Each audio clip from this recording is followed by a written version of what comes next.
Oke, shalom semuanya Bapak Ibu yang sudah hadir. Bolehkah kita ramaikan pagi hari ini, kita hangatkan pagi hari ini dengan kita munculkan video daripada Bapak Ibu sekalian supaya kita boleh lebih saling mengenal. Pastinya seru, pastinya betul-betul terasa nih ya persekutuannya.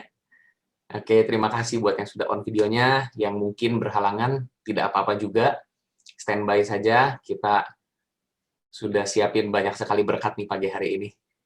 Silakan Bapak Ibu, kita punya waktu untuk sapa menyapa, boleh di-unmute, boleh kalau ada yang, ada Pak Yeremia, ada Pak Rino, welcome. Ya, silakan Bapak Ibu. Selamat bergabung semuanya.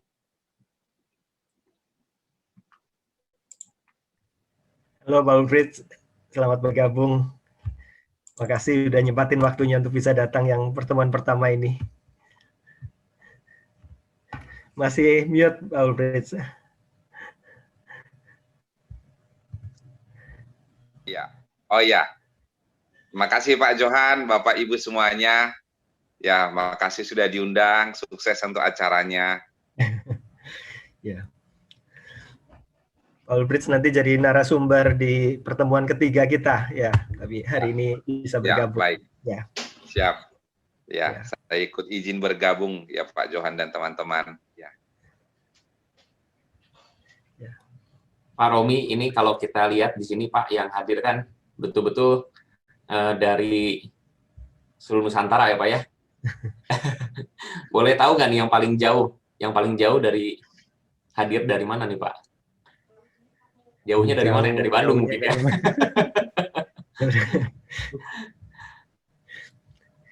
Ada dari ini nih, Sulawesi ada ya? Sulawesi ada. NTT, Alor ada juga. Sudah hadir kah? Ya ini lagi proses, kayaknya masih on the way ya? Sudah bertambah terus ya, on the way. Ya, lagi cari parkir Pak. Yang paling jauh WITA atau WIT ya? WIT, ya. WIT ada ya. Pak Kurdi di Singapura nih.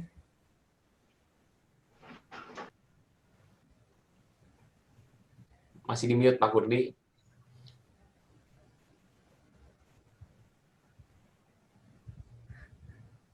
Masih mute Pak. Masih di Bandung Pak. Di Bandung. Di Bandung. Pikir masih sama cucu. Ya. Selamat pagi Bu Lita. Selamat pagi Bapak, selamat pagi semuanya. Bu Lita. Selamat pagi semuanya. Lita ini Bu Lita ya. Jam di sana jam 11 Pak. Ya.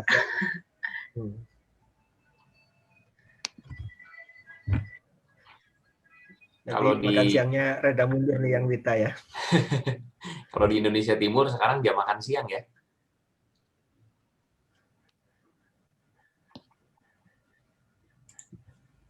Yang WIT ya, jam 12 WIT. ya di sana ya. Jam 12 Pak. Udah makan duluan tadi sebelum mulai acara. Early lunch.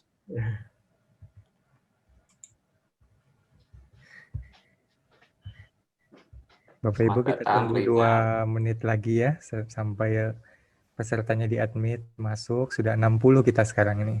Ya. Jadi jumlah pesertanya itu sekitar 111. Tambah mentor, tambah pembicara. Jadi ya sekitar sejumlah itulah nanti. Tapi kita nggak akan tunggu sampai semuanya. Nanti setelah 5 menit, 2-3 menit kita akan mulai. Baik Pak.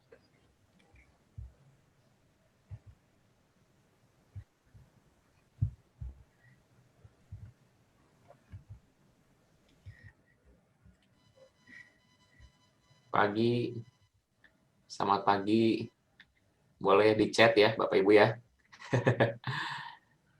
Boleh di chat juga masih ada waktu. Kita sapa teman-teman yang dari jauh nih.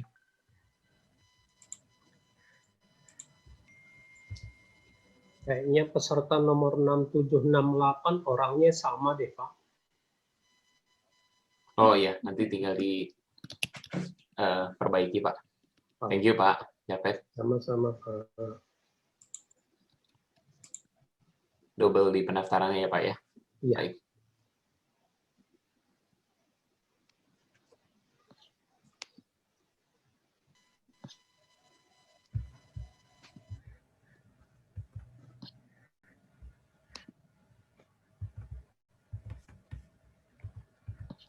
Ada beberapa alumni STTB yang ikut sudah pada masuk belum ya?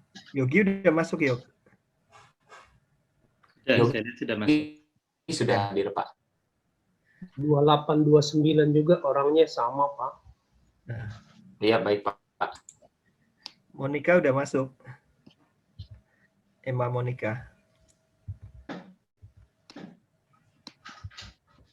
Belum ya?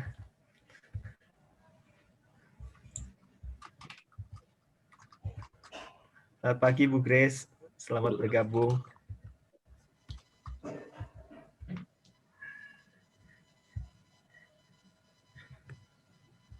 Pagi Bu Diana, Bu Febrina, Bu Felicia. Oh, ada Bu Wemi juga. Selamat pagi Bu Wemi.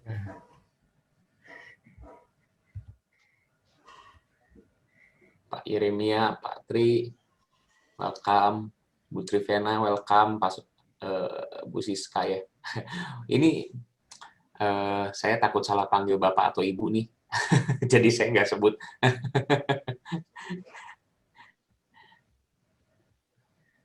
Oke.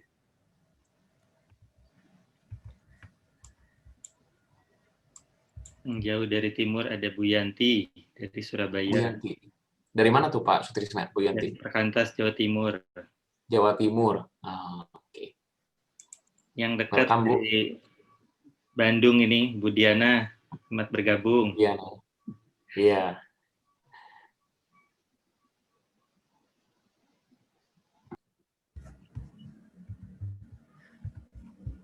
Baik Bapak Ibu, kami dari balik layar akan terus mengadmit, tapi rasanya kita nggak bisa tunggu karena waktunya jalan terus. Kita akan mulai pada pagi hari ini akan dibuka dengan doa oleh Pak Johan Setiawan. Pak Johan akan juga jadi narasumber di hari kedua dan juga merupakan dosen dari STT Bandung. Saya persilakan Pak Johan untuk bisa berdoa dan menyambut peserta. Terima kasih. Terima kasih Pak Romi. Mari kita sama-sama datang pada Tuhan dalam doa. Tuhan, kami mengucap syukur untuk pagi hari ini. Kami boleh bersama-sama berkumpul di dalam ruangan Zoom ini. Dan kami menanti-nantikan Tuhan memimpin kami, membimbing kami, mengarahkan kami, mengisi hati dan pikiran kami dengan tujuan-tujuan dan rencana Tuhan yang Tuhan mau nyatakan kepada kami. Terima kasih Tuhan, Engkau merancang kami, Engkau menebus kami, dan Engkau bukan saja mengangkat kami dari hidup kami yang sia-sia, tetapi Engkau juga mau memanggil kami untuk berbagian dalam rencana-Mu, tujuan-tujuan kekal yang Tuhan miliki di tengah-tengah dunia, di dalam sejarah manusia. Dan ketika kami menjadi anak-anak-Mu, Engkau juga mau membawa kami ikut menjadi pekerja-Mu, melaksanakan tujuan-tujuan-Mu di tengah dunia ini. Dan kami membawa seluruh hidup kami, membawa seluruh hati kami, dan kami mau membuka diri kami pada setiap apapun yang Tuhan mau tambahkan, Tuhan mau nyatakan di dalam diri kami, supaya kami boleh masuk lebih dalam rencana Tuhan. Kami boleh menyelaraskan hidup kami, rencana-rencana kami dengan tujuan-tujuan Tuhan. Tolong kami ya Tuhan, kami memerlukan cara pandang yang diubahkan sesuai dengan firman Tuhan. Kami memerlukan gairah dan keterbebanan yang Tuhan letakkan dalam diri kami makin kuat untuk kami boleh melangkah dalam setiap keputusan-keputusan pekerjaan kami, panggilan kami, supaya melalui seluruh interaksi kami pada hari ini dan pada hari-hari yang akan datang, kami bukan saja sekedar mengikuti seminar, tetapi kami boleh mendengar Tuhan. Berkata-katalah ya Tuhan melalui setiap interaksi, setiap narasumber yang akan membagikan firman, membagikan kesaksian. Engkau urapi lidah bibir mereka, sehingga melalui mereka Engkau menyatakan apa yang Engkau mau nyatakan kepada masing-masing kami dalam konteks hidup kami masing-masing ini Tuhan. Kami rindu Tuhan dalam perjalanan 4 kali pertemuan Vokasio 1 ini, boleh berlanjut dalam Vokasio berikutnya, di mana kami akan membangun relasi satu sama lain secara lebih mendalam, dan kami boleh saling mendorong dalam kasih, dalam pekerjaan baik di dalam dunia milik Tuhan ini. Kami menantikan Engkau terus menyatakan diri kepada kami. Di dalam Tuhan Yesus kami berdoa. Amin. Makasih Pak Johan. Ada yang mau disampaikan tentang Vokasio Pak, sedikit saja? Ya, Bapak Ibu Saudara sekalian, sekali lagi selamat pagi. Senang pada hari ini kita bisa memulai pertemuan yang diberi judul Vokasio Marketplace Fellow ini. Ini adalah satu bagian dari kerinduan kami untuk memikirkan bagaimana kita boleh sampai pada yang disebut vocational stewardship itu ya. Kita boleh menemukan panggilan kita dan kita boleh mendayagunakan panggilan kita di dalam dan melalui pekerjaan yang Tuhan pimpinkan bagi kita. Cuma ketika kita kenapa kita memikirkan dan sampai akhirnya memulai Vokasio ini, karena kita melihat bahwa pembinaan-pembinaan yang sudah dilakukan seringkali dengan sangat baik di dalam persekutuan remaja, pemuda, kemudian persekutuan mahasiswa, ketika orang masuk ke dalam dunia kerja, biasanya sangat sedikit persekutuan karyawan, persekutuan kantor, persekutuan dewasa muda, yang secara komprehensif dan terintegrasi menolong orang untuk sampai pada menemukan tempat dan panggilannya dan efektif melayani dan bermisi melalui itu. Jadi sebetulnya sayang sekali hal-hal yang sudah fondasi yang sudah diletakkan dengan baik itu tidak diteruskan sampai menjadi berbuah matang begitu ya. Dan akhirnya orang banyak berputar-putar dalam dunia kerja, trial error begitu ya, sampai suatu saat nanti sekian lama baru kemudian menyadari revisi dari apa-apa yang mereka kerjakan dalam hidupnya. Jadi kita melihat bahwa fase yang sangat penting adalah fase 0 sampai 5 tahun pertama orang bekerja. Itu adalah fase di mana orang perlu mendapatkan perspektif, pengalaman, kemudian penajaman dalam banyak hal. Tetapi fase ini juga adalah fase yang paling banyak kosong di dalam gereja-gereja maupun di dalam persekutuan-persekutuan. Jadi belajarnya adalah spiritualitas yang umum, pembinaan-pembinaan yang umum yang tidak dirancang khusus untuk itu. Dan kita melihat bahwa ya ini mungkin bagian di mana kita bisa mengambil peran, mencoba merancang sesuatu yang nanti kalau rancangan ini bisa jalan, kita sediakan secara cuma-cuma, kita merindukan supaya ini bisa seluruh materi, seluruh pembelajaran, video-videonya, buku peserta dan sebagainya nanti akan dirancang, itu bisa dipakai, diadaptasi oleh gereja-gereja persekutuan karyawan untuk bisa memultiplikasi orang-orang yang sampai pada kematangan vokasi mereka. Dan saya pikir kita belum tahu bagaimana caranya, tetapi kita mencoba merancang dari apa yang kita tahu. Vokasio yang pertama ini kita ada 4 kali pertemuan, 4 hari Sabtu, sebagaimana yang Bapak Ibu sudah ketahui, dan Bapak Ibu mendaftar untuk 4 pertemuan ini. Saya harap kita bisa ikut semuanya, karena masing-masing itu membangun di atas yang lain. Tetapi 4 pertemuan ini, Bapak Ibu Saudara sekalian, sebetulnya adalah icip-icip dari program yang lebih panjang. Maka kita disebut Vokasio 1, 2, 3, 4. 1 bulan, 2 bulan, 3 bulan, 4 bulan. Jadi totalnya 10 bulan sebetulnya Bapak Ibu Saudara sekalian. Nah, cuma untuk kita bisa sampai pada 10 bulan, overview-nya, garis besarnya, hal-hal apa yang akan kita pelajari di sana, ada dalam Vokasio pertama yang kita ikutin ini. Jadi komitmen pertama adalah 1 bulan, kita melihat bagaimana apakah ini sesuai dengan kebutuhan kita masing-masing, karena kebutuhan kita beraneka ragam. Kalau sesuai, maka consider untuk memikirkan pembinaan-pembinaan Vokasio berikutnya yang sudah direncanakan dan terstruktur untuk membangun dari sisi worldview kita, cara pandang kita, perspektif biblika kita. Yang kedua dari sisi panggilan kita, menemukan panggilan adalah porsi yang besar, yang penting di sini. Kemudian membangun spiritualitas dalam dunia kerja, dan pada akhirnya nanti kita bagaimana kita menghasilkan impact bermisi dalam dunia kerja. Jadi itu adalah menu besarnya. Dan kita akan melihat menu kecilnya 1 bulan ini sebagai overview dari semua yang bisa kita pelajari dalam Vocatio selengkapnya nantinya. Nanti sambil jalan kita akan semakin mendetailkan dan semakin jelas tentang hal itu. Tapi senang sekali untuk sambutan yang sangat banyak dari Bapak Ibu Saudara sekalian yang pada hari ini bisa bergabung di Zoom ini. Ya, Pak Robi. Terima kasih Pak Johan. Saya perkenalkan untuk pembicara hari ini, Bapak Ibu. Saya share. Oke.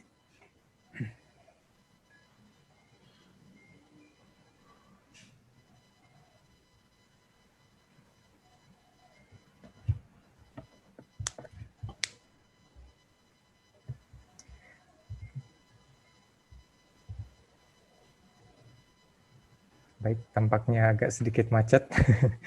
Baik, pembicara hari ini yang pertama nanti akan dibawakan oleh Pak Sutrisna Harjanto yang akan menyampaikan tentang teologi kerja, didampingi dengan Ibu Magda Wati yang akan menyampaikan konteks di dunia kerja sesungguhnya, begitu ya.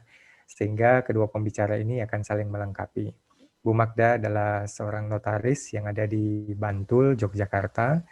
Nanti akan kenal lebih dekat pada waktu giliran beliau nanti akan diperkenalkan. Ada beberapa profil yang mungkin bisa diperlihatkan supaya Bapak Ibu bisa lihat dan bisa memetakan melihat konteks di mana Bu Magda melayani di sana. Baik, tanpa berpanjang-panjang, saya persilakan kepada Pak Sutrisna untuk membuka di dalam sesi yang pertama tentang teologi kerja. Nanti di bagian terakhir kita ada sedikit ice breaking dan juga tanya jawab. Saya persilakan, selamat melayani.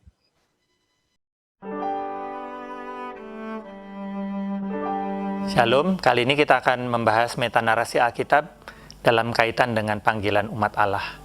Mengapa metanarasi Alkitab? Karena ini akan menolong kita untuk melihat kehidupan kita secara utuh. Dalam kehidupan hari ini dikaitkan dengan sejarah yang panjang umat manusia, dan bukan hanya berkait dengan masa lalu, tetapi juga melihat dalam kaitan dengan gambaran hidup dari kekekalan kepada kekekalan. Seringkali ketika membaca Alkitab, kita hanya melihatnya sebagai potongan-potongan tertentu yang menjawab persoalan hari ini, atau potongan-potongan tertentu yang menjawab rasa ingin tahu kita untuk kehidupan yang akan datang. Tetapi sesungguhnya kalau kita belajar secara lebih utuh, maka Alkitab sesungguhnya mengajarkan ada satu frame besar yang menolong kita memahami kehidupan manusia, termasuk kehidupan kita di dalamnya, dalam satu bingkai yang besar. Dalam satu bingkai yang menolong kita untuk melihat apa kaitannya dengan kekekalan yang ada di dalam bentangan sejarah dunia ini. Itu sebabnya para teolog Injili seperti John Stott dalam buku Issues Facing Christians Today, kemudian contoh yang lain adalah Christopher Wright dalam buku The Mission of God's People, kemudian ada satu orang yang lain seperti Albert Walters, Creation Regained, ketika dia bicara tentang membangun biblical perspective, biblical worldview, itu mereka mengajak kita untuk melihat kehidupan hari ini di dalam perspektif yang utuh dalam apa yang disebut dengan metanarasi Alkitab, yaitu perjalanan sejarah dunia ini dilihat dari penciptaan, kemudian kejatuhan, kemudian penebusan, dan pada ujungnya nanti adalah penggenapan. Nah, John Stott dalam bukunya Issues Facing Christians Today atau isu-isu global mengatakan metanarasi Alkitab oleh sebab itu menolong kita memahami panggilan hidup kita sebagai pengikut Kristus di tengah dunia saat ini. Seperti apakah gambarannya?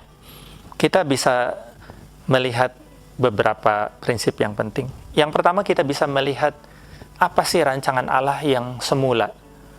Seandainya manusia tidak jatuh dalam dosa, apa sih yang sebetulnya dirancangkan oleh Allah tentang dunia ini, tentang kehidupan manusia ini? Kita bisa melihatnya dari Kejadian 1 ayat 27-28, salah satunya yaitu yang berbicara tentang mandat budaya. Kita sering menyebutnya mandat budaya atau mandat penciptaan. Di situ digambarkan satu tugas yang diberikan kepada manusia yang diciptakan pertama oleh Allah, yaitu untuk beranak cucu, bertambah banyak, memenuhi bumi, dan menaklukkan dunia ini. Perlu kita catat bahwa ini menaklukkan dalam arti mengelola, menata, menaklukkan dalam tatanan shalom. Jadi singkatnya ada kehidupan sosial dan budaya yang terus berkembang di dalam tatanan shalom itu. Ini rancangan Allah yang semula sebelum manusia jatuh dalam dosa. Ada satu catatan yang penting yang menolong kita memahami mandat budaya ini, yaitu yang digambarkan oleh Albert Wolters dalam buku Creation Regain atau Pemulihan Ciptaan. Menggambarkan dunia ciptaan Allah ini bukan sebagai produk akhir yang statis, tetapi sebagai satu produk awal yang punya potensi untuk berkembang. Dia menggambarkan dunia ciptaan Allah yang awal itu seperti bayi yang baru lahir, di mana seorang bayi memiliki kesempurnaan sebagai manusia, tetapi tidak diharapkan akan seperti itu terus. Seorang bayi diharapkan akan bertumbuh seiring dengan waktu, kemudian menjadi anak-anak, manusia remaja, kemudian manusia dewasa. Dan tugas untuk mengembangkan potensi itu diberikan kepada manusia untuk mengembangkannya, memenuhi bumi ini, menatanya, dan kemudian mengembangkannya. Dalam satu gambaran bisa dilihat bahwa contohnya dunia ciptaan yang awal ini hanya diisi oleh 2 manusia. Tetapi kemudian kalau kita melihat di dalam gambaran dunia yang sudah dibebaskan dari dosa, maka ada umat tebusan Allah yang jumlahnya banyak. Dan kita bisa melihat dalam perkembangan sejarah bahwa tugas untuk mengembangkan jumlah manusia itu diberikan kepada 2 orang manusia pertama ini dan keturunannya. Kemudian gambaran yang kedua, dalam ciptaan yang awal, Allah memulai dengan sebuah taman, Taman Eden. Tetapi kemudian dalam dunia yang sudah dibebaskan dari dosa itu, maka kita melihat gambaran kehidupan umat Allah yang banyak tadi dalam kehidupan sebuah kota, Yerusalem yang baru. Dan di dalam perjalanan sejarah kita melihat bahwa manusia itu yang kemudian mengembangkan kemampuan untuk menata kehidupannya. Teknologi berkembang, termasuk kehidupan yang sangat sederhana, hidup di tenda-tenda, hidup dalam bangunan yang semi permanen, yang permanen, kemudian sampai gedung-gedung, dan dalam kehidupan sebuah desa, sebuah kota yang terus makin berkembang. Bagian yang kedua berbicara tentang bagaimana dosa kemudian mengacaukan segala-galanya.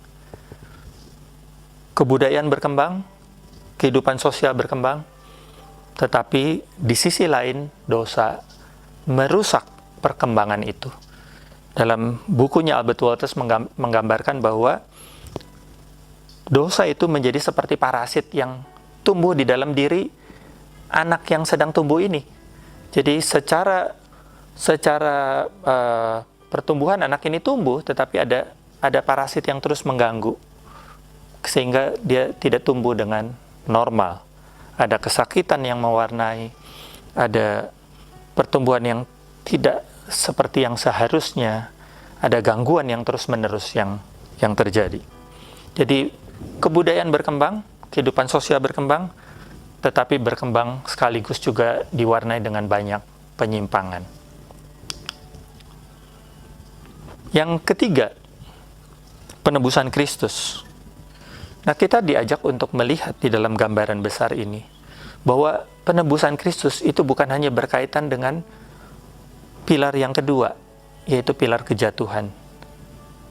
Bahwa penebusan Kristus bukan hanya dimaksudkan untuk membebaskan manusia dari murka Allah atas dosa manusia, dan bukan hanya dimaksudkan untuk memberikan jaminan di dalam kekekalan nanti. Tetapi penebusan Kristus pada saat yang sama juga berfungsi untuk memulihkan manusia untuk kembali kepada rancangan Allah yang semula. Memang kesempurnaannya baru akan nanti, tetapi itu bisa mulai dirasakan dalam kehidupan hari ini. Relasi dengan Allah yang dipulihkan bisa mulai dirasakan hari ini.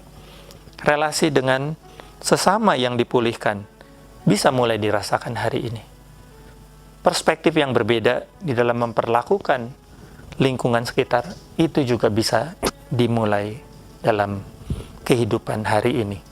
Jadi karya penebusan Kristus bisa memulihkan kita untuk kembali kepada rancangan Allah yang semula. Mengapa demikian?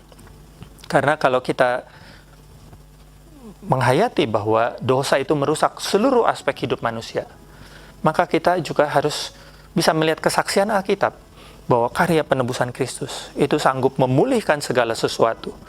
Dalam Kolose 1 ayat 20 digambarkan bahwa karya penebusan Kristus itu memperdamaikan segala sesuatu dengan diri Allah. Nah, memang ada satu catatan yang penting terkait dengan pilar yang keempat, yaitu bahwa penggenapannya baru akan terjadi nanti setelah kedatangan Kristus yang kedua. Penggenapannya di mana manusia sepenuhnya dibebaskan dari dosa, di mana manusia sepenuhnya dibebaskan dari kuasa kejahatan dan si jahat itu sendiri.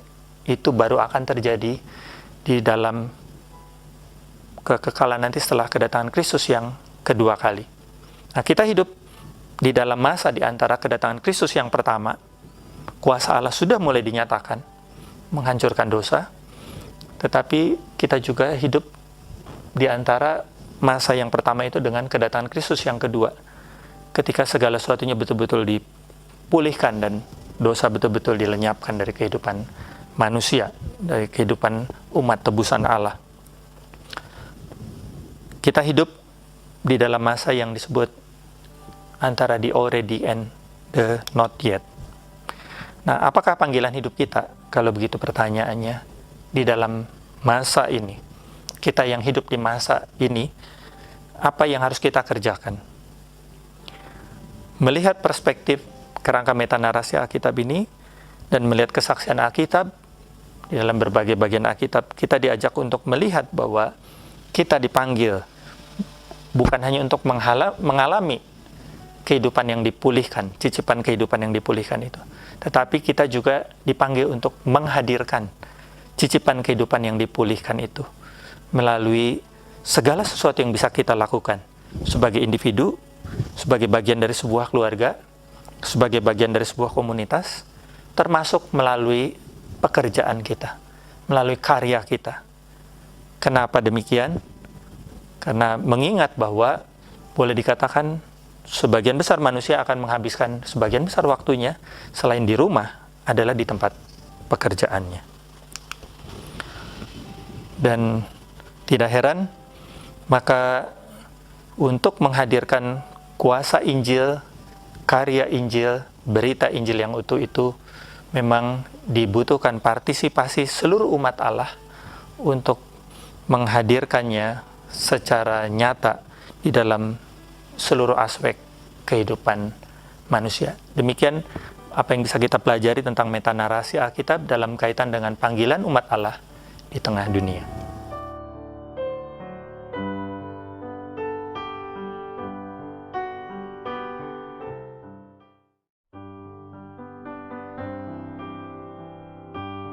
Kali ini kita akan belajar tentang teologi kerja. Ada beberapa pemahaman dasar yang perlu kita miliki sebelum kita masuk ke dalam pembahasan tentang teologi kerja itu sendiri. Mengapa teologi kerja itu penting? Kemudian apa prinsip-prinsip dasar yang akan menolong kita untuk masuk sampai ke situ? Nah, kita akan coba bicarakan dalam kesempatan ini. Jadi yang pertama, mengapa perspektif Alkitab tentang kerja itu penting untuk kita pahami? Ini karena ada problem dikotomis yang mewarnai cara berpikir kita sebagai orang Kristen yang sudah sedemikian mendarah daging dalam kehidupan kita. Kalau kita lihat dalam gambar ini misalnya, kita melihat ada dua kelompok orang yang berbeda di sini. Yang satu kita lihat pekerjaannya itu dekat dengan Tuhan, yang pakai jubah ini. Yang satu pekerjaannya entah dekat dengan siapa. Mereka berseragam lain. Nah, masalahnya adalah bahwa mungkin 95% setidaknya dari orang percaya pengikut Kristus adalah orang-orang yang pakai seragam yang lain ini. Tapi kita tidak bisa memaknai bagaimana orang-orang yang berseragam lain ini, termasuk banyak dari kita mungkin yang sedang mengikuti video ini, bagaimana kita memaknai kehidupan kita dari perspektif Alkitab. Nah, salah satu contoh yang muncul adalah ketika kita menyebut hamba Tuhan. Ketika kita mengatakan saya terpanggil menjadi hamba Tuhan, itu biasanya berkait dengan profesi tertentu. Menjadi pendeta, menjadi penginjil, menjadi misionaris, atau seperti saya sekarang menjadi dosen sekolah teologi. Itu lebih dipahami sebagai melayani Tuhan. Nah, pertanyaannya, yang menjadi kontraktor, yang menjadi karyawan, yang menjadi staf admin setiap hari, yang bekerja di supermarket, yang bekerja di dalam berbagai profesi, yang menjadi pengacara, menjadi politisi, menjadi arsitek dan sebagainya, itu hamba siapa? Ini sepertinya sederhana, tetapi sebetulnya cara kita menyebut sesuatu itu mencerminkan nilai-nilai yang sedang kita anut. Nah, tanpa sadar kita mengeksklud sebagian besar pekerjaan ini dan sebagian besar orang yang hidup di dalam berbagai jenis pekerjaan ini dari yang namanya kesadaran sedang melayani Tuhan sebagai hamba Tuhan. Apa implikasinya? Implikasinya banyak. Yang pertama, implikasinya adalah kemudian bagi mereka yang serius untuk mencari makna di dalam kehidupan bekerja mereka yang memang mereka investasikan sebagian besar hidup mereka di situ. 40 jam, 50 jam, 60 jam seminggu, selain kehidupan di rumah bersama dengan keluarga, kehidupan pribadi, ini investasi waktu terbesar. Mereka bertanya-tanya, kalau begitu, apa artinya yang saya lakukan ini di hadapan Tuhan? Adakah maknanya di hadapan Tuhan? Sehingga sebagian orang kemudian mencoba mengisi rasa bersalahnya dengan ambil porsi pelayanan yang banyak, dengan kegiatan yang banyak di gereja atau di lembaga-lembaga parachurch. Memimpin ini, memimpin itu, mulai dari berkhotbah sebagai orang awam sampai tugas pelayanan, berbagai tugas pelayanan di gereja.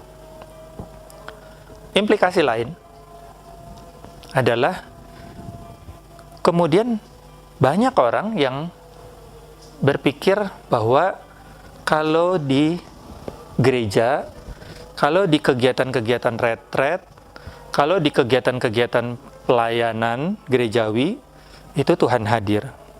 Itu wilayahnya Tuhan. Maka harus hati-hati, harus jaga bicara, harus jaga berpikir, harus jaga sikap. Tapi dalam pekerjaan sehari-hari, di proyek, di kantor, ketika berbisnis, wah ini wilayahnya yang agak jauh dari Tuhan. Ini Tuhan tidak terlalu ngurusi ini daerah sini. Dan ini ada aturan mainnya sendiri. Maka kalau saya mau hidup di sini dengan baik, survive, saya harus ikuti aturan main di sini. Sehingga tanpa sadar, kemudian banyak orang hidup dengan ada stop kontaknya. Ketika hari Minggu, ketika datang ke gedung gereja, ini stop kontak pelayanan, melayani Tuhan. Ketika hari Senin sampai Jumat, ketika ada di kantor, di proyek, di tempat pekerjaannya, ini di switch ke inilah kehidupan sedang melayani entah siapa.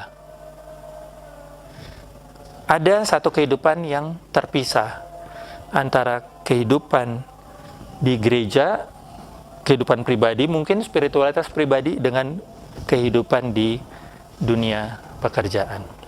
Dan sekali lagi, inilah problem dikotomis yang mewarnai kehidupan kita sebagai orang Kristen, yang kemudian membuat kita tidak bisa melakukan apa yang Tuhan sebetulnya mau untuk kita lakukan melalui kehidupan bekerja kita.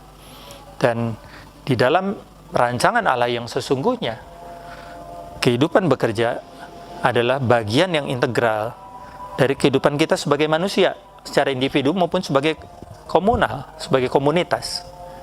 Bahwa seharusnya tidak ada pemisahan antara spiritualitas pribadi, kehidupan keluarga, kehidupan bergereja, maupun kehidupan kita sebagai umat Allah. Nah, pertanyaannya, dari mana datangnya pola berpikir dikotomis ini? Kenapa pola berpikir dikotomis ini sedemikian mewarnai kehidupan orang Kristen hingga hari ini?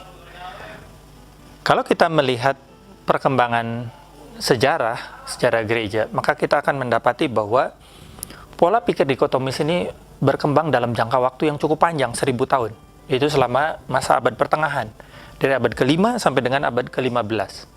Pada waktu itu kekristenan mewarnai Eropa sedemikian rupa, semua orang menjadi Kristen, sehingga kemudian ada banyak orang menjadi Kristen tanpa kejelasan komitmen, tanpa nilai-nilai kehidupan yang sungguh-sungguh melayani Tuhan.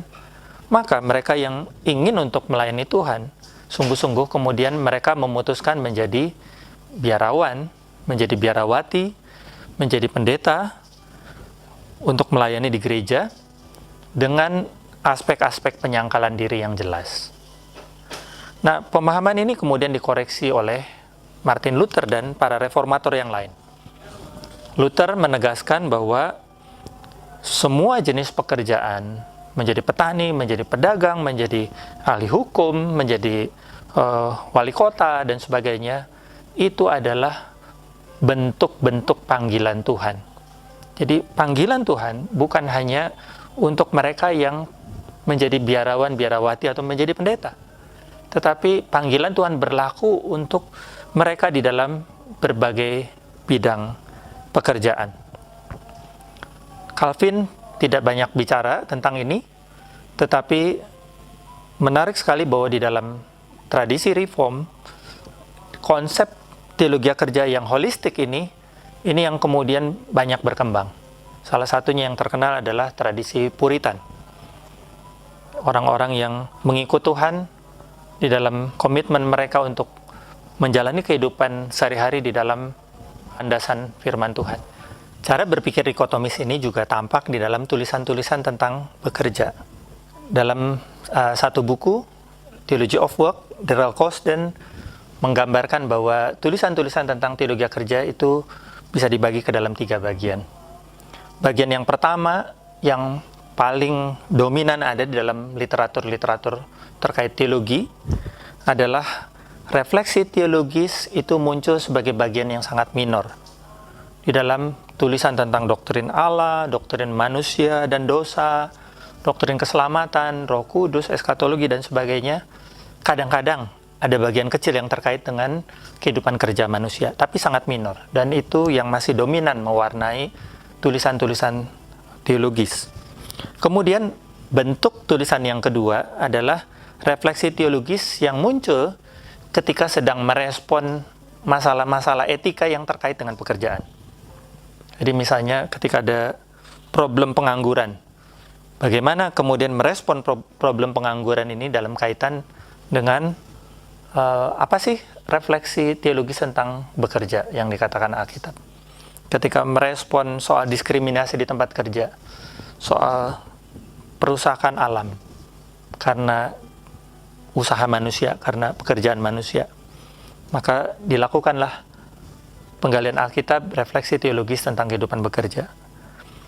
Nah, bagian yang ketiga yang baru berkembang belakangan, mulai 3 dekade terakhir ini, tahun 90-an ke sini, adalah tulisan-tulisan yang secara lebih serius memang mencoba membangun satu perspektif yang lebih utuh tentang kehidupan bekerja.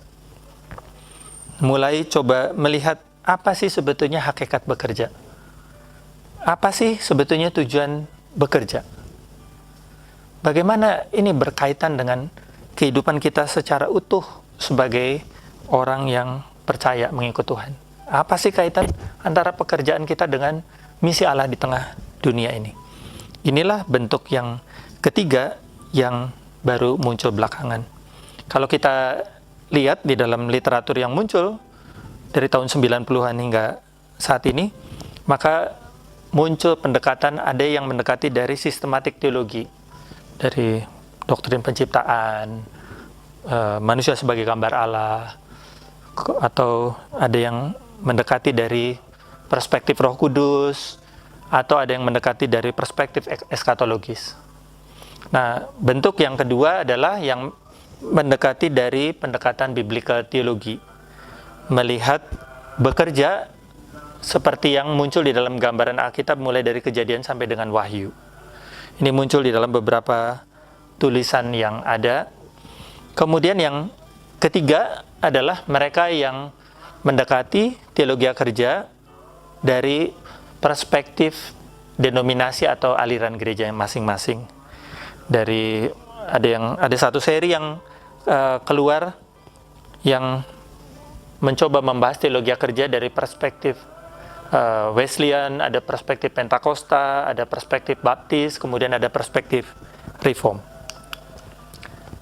Nah, dalam proses penelusuran untuk menemukan kerangka yang utuh, kerangka yang solid tentang teologi kerja, saya sendiri kemudian melihat bahwa kerangka teologis yang berdasarkan metanarasi Alkitab memberikan satu fondasi yang kokoh untuk kita bisa merespon berbagai pertanyaan tentang bekerja, yaitu melihat bekerja dalam rancangan Allah yang semula di dalam penciptaan, dalam kaitan dengan penggenapan, kemudian apa dampak kejatuhan manusia ke dalam dosa terhadap kehidupan bekerja, dan apa dampak dari penebusan Kristus dalam kaitan dengan kehidupan bekerja kita.